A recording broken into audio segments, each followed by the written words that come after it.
All my childhood, I used to have dreams about flying. I never flew very high. We sort of did a lot of movement, and as you know, if you have a dream in bed, your arms and legs never seem to move very well anyway. But it was a dream I kept for many years, and I actually had a chance of realizing it when, at the age of 18, I thought I would take some flying lessons to pass my flying test. And I had great fun learning to fly in a Tiger Moth, which was a World War I air biplane, a maximum speed in a steep dive, I think about 130 miles an hour. Anyway, great fun. But that dream still lived with me. And later on, I tried fixed wing gliding. It was nice.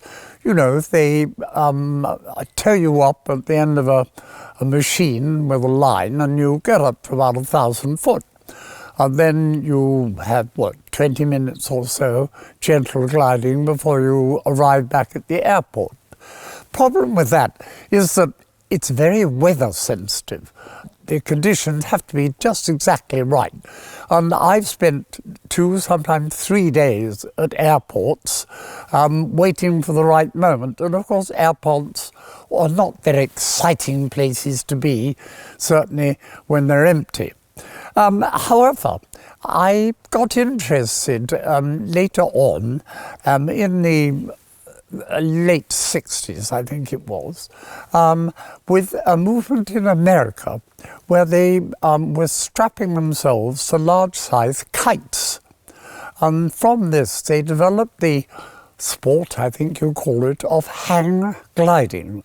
That's a pair of wings which are really quite small, about 30 foot across, that you actually hold on to or sit in. It's not really a proper glider at all. They have a very steep angle of descent. But it gave me the chance of actually having a flight myself.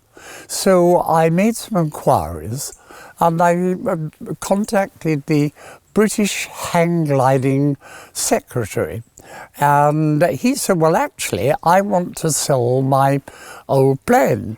It was a Seagull 3, which was one of the very best of the hang gliders around.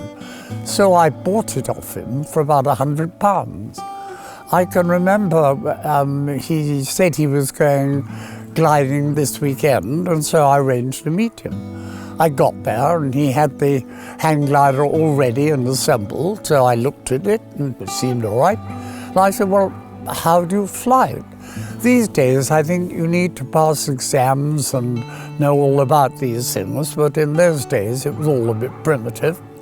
And so he said, well, you just find a suitable slope and you run down the slope until you just lift off a bit, and then you'll get the feel of how it is.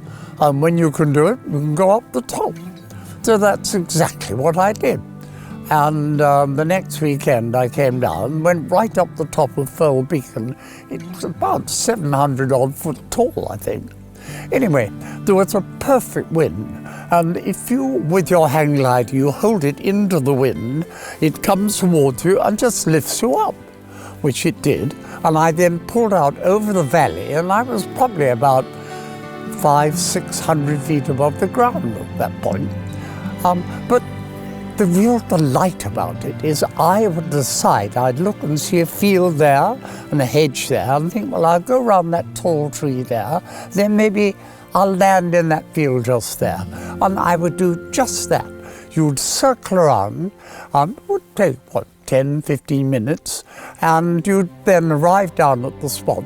And if you're clever, you could what is called stall the aircraft by turning the wings like that. Then at the last minute, you come in like that, you stall, stop, and if you were clever, you could actually land on your feet without falling over, still holding your wings. And it was a wonderful feeling. You just felt like a bird. And the amazing thing is that after that, I never have had the same dream about flying again. I think that's quite remarkable, what goes on in one's subconscious mind. I enjoyed my hang gliding. I did it probably for a year or two, but anything can get boring after a while. And I then had the opportunity of taking part in some jousting, where the two horses race towards each other and you try and knock the other guy off his horse. Great fun.